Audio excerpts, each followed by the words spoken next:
గతంలో కంటే ఈ ఏడాది యాసంగి సాగు పెరగడంతో కరెంటు వినియోగం ఎక్కువగా పెరిగింది. భూగర్భ జలాలు పెరగడంతో రైతులు బోరుబావులపైనే ఆధారపడి వరి సాగు చేస్తున్నారు. రైతులు గత 10 ఏళ్లలో ఈ నెలలో ఎక్కువ కరెంటు డిమాండ్ పెరిగింది. మార్చి నాటికి పవర్ డిమాండ్ మరింతగా పెరిగే అవకాశం ఉందంటున్నారు విద్యుత్ శాఖ అధికారులు. రాష్ట్రంలో యాసంగి సాగు పెరగడంతో కరెంటు వాడకం పీక్స్ కి చేరుకుంటోంది. గత 10-15 రోజులుగా కరెంటు వాడకం గణనీయంగా నమోదవుతోంది. ఈ నెలలో అత్యధికంగా విద్యుత్ డిమాండ్ నమోదవడమే కాకుండా రోజువారీగా భారీగా కరెంటు వినియోగం పెరిగిపోయింది. రాష్ట్రంలో అత్యల్ప ఉష్ణోగ్రతలు నమోదవుతున్నప్పటికీ యాసంగిలో వరి సాగు పెరగడంతో కరెంటు వాడకం పెరిగింది. ఈ నెలలో 3వ తేదీన రికార్డు స్థాయిలో 14,655 మెగావాట్ల పీక్ డిమాండ్ నమోదైంది. గత 10 ఏళ్లలో జనవరి నెలలో ఇంత పెద్ద ఎత్తున విద్యుత్ డిమాండ్ నమోదవడం ఇదే మొదటిసారి. 2014 మార్చి 23న 13,162 మెగావాట్ల గరిష్ట డిమాండ్ నమోదు కాగా ఈ జనవరి నెలలో అంతకు మించి డిమాండ్ నమోదైంది. యాసంగి సాగు పెరగడంతో అగ్రికల్చరల్ యూసేజ్ పెరిగి ఈ నెలలో అత్యధిక విద్యుత్ డిమాండ్ ఏర్పడుతోంది. రాష్ట్రంలో ఇప్పుడు 29 లక్షలకు పైగా వ్యవసాయ కరెంటు కనెక్షన్లు ఉండగా ఈ ఏడు వానాకాలంలో వర్షాలు పడి బావులు, బోర్లు, చెరువుల్లో నీళ్లు ఉండటంతో యాసంగి సాగు వేగం పుంజుకుంది. దీంతో కరెంటు వినియోగం పెరుగుతూ వస్తున్నాయి.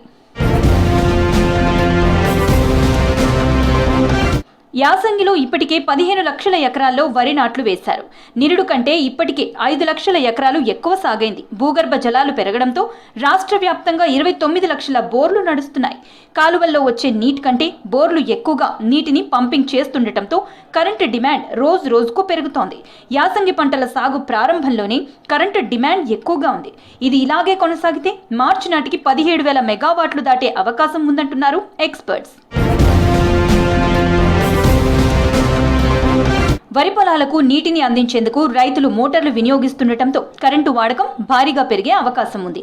దీనికి తోడు మార్చి నాటికి ఎండలు పెరిగి గృహ వినియోగం కూడా పెరగనుంది. ఇవన్నీ కలిసి కరెంటు వినియోగం పెరిగి డిమాండ్ సరికొత్త రికార్డులు సృష్టించే అవకాశం ఉందని భావిస్తున్నారు. గత వారం 10 రోజులు కరెంటు డిమాండ్ రోజు 14,000 మెగావాట్లకు పైగానే ఉంటోంది. భవిష్యత్తులో ఇది మరింత పెరిగే అవకాశం ఉందని అంటున్నారు విద్యుత్ అధికారులు. మార్చి నాటికి 17,000 మెగావాట్లు దాటిపోతుందని చెప్తున్నారు. డిమాండ్కు తగ్గట్టు 3 ఫేజ్ కరెంటు సరఫరా చేయడానికి డిస్కంలకు సవాల్గా మారనుంది. యాసంగి సాగు పెరగడంతో బోర్లు నడుస్తుంటే కరెంటు సరఫరా 250 మిలియన్ యూనిట్ల నుంచి 263 MUలకు పైగానే కరెంటు వాడకం జరుగుతోంది. రోజువారీగా జెన్కో ఉత్పత్తి 75 మిలియన్ యూనిట్ల లోపే ఉంటోంది. మరో 165 మిలియన్ యూనిట్లు సెంట్రల్ జనరేటింగ్ స్టేషన్ నుంచి కొంటుండగా మరో 40 మిలియన్ యూనిట్ల వరకు నేషనల్ కరెంట్ ఎక్స్చేంజ్ల నుంచి కొంటోంది. దీంతో డిమాండ్కు తగ్గ సరఫరా చేయడానికి డిస్కంలు 3 ఫేజ్ కరెంట్ ఇవ్వడానికి అన్ని ఏర్పాట్లు చేస్తోంది సర్కార్.